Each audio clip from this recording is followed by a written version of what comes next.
Hi there. I know that there are many out there who are anti-military, and they would say with good reasons. Perhaps then yesterday was a tough day for you when the majority of people in the United States, at least, were thanking soldiers, past and present, for their effort and sacrifice for our country's freedom and strength, as well as its pro-liberty effort around the world. That might even bother some of you right now that I'm saying it.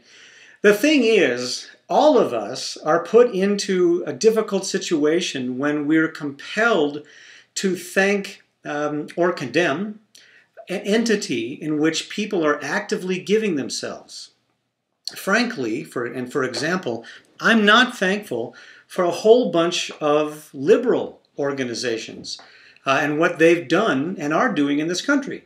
I'm not thankful for Move On, Occupy, Planned Parenthood, SEIU, to name a few. However, there are those who could offer, and would probably gladly offer, a similar list of conservative-leaning organizations for which they're not thankful either. They might list Cato, Heritage, Military Tea, and the Great Satan, Fox News, which I would counter with CNN.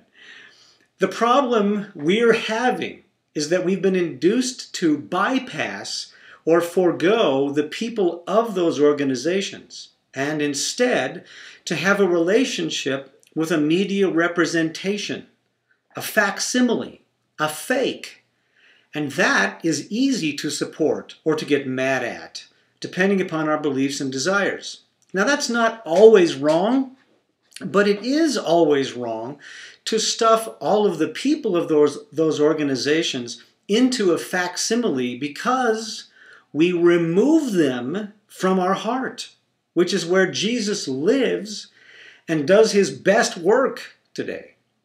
That can't help but hurt us, and it keeps us from the pleasure of his life and grace and evidence found there, here. Christ in me and Christ in you.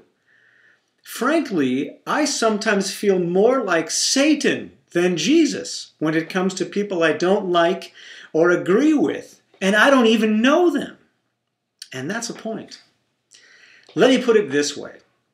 I do not know George Soros, Al Sharpton, Harry Reid, or Edward Snowden, but each of them draws a response from my flesh, sometimes a very powerful one. I don't know them, but I think I do. That is a facsimile relationship I have.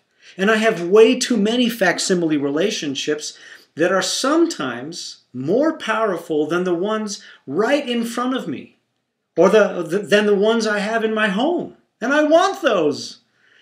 I can get used to living from the power of that facsimile relationship, confusing it as most authentic to my heart. After all, it lights me up. Maybe anger becomes a more common feeling, a more common motivator than love. And if that happens, or when that happens, love becomes a put-on, a fake, and anger becomes the most genuine.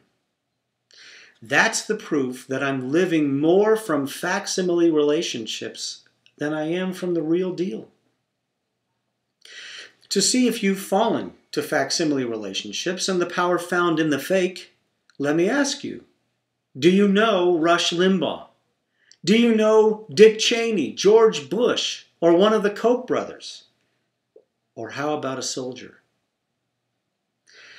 Look, I'm thankful that my country's military is the strongest and best in the world because I believe that what's behind it and what motivates it offers a better hope for liberty and prosperity than any other military. I shudder to think, for example, what would happen if our country's influence and military support in the world were to fall from the top. Does anyone believe that the void then created would be better filled by Russia or China? Now that's my conservative viewpoint. Did you miss it? Probably not. Now that aside, I know more than a few soldiers who got caught up in less than beautifully motivated efforts in foreign lands. It is what it is. And that's why not everyone easily thanks organizations or the military. I know. But what we're left with are the men and the women who were involved in those efforts. Frankly, we need them, and they need us. We need them to become bigger in our hearts than the media-fed facsimile offered to us instead. Double frankly, I need move on and occupy loonies, and they need me. I know a few, and I'm focused upon their hearts, which can take effort, I know, because I have to climb through all the stuff I don't like to what I know I like.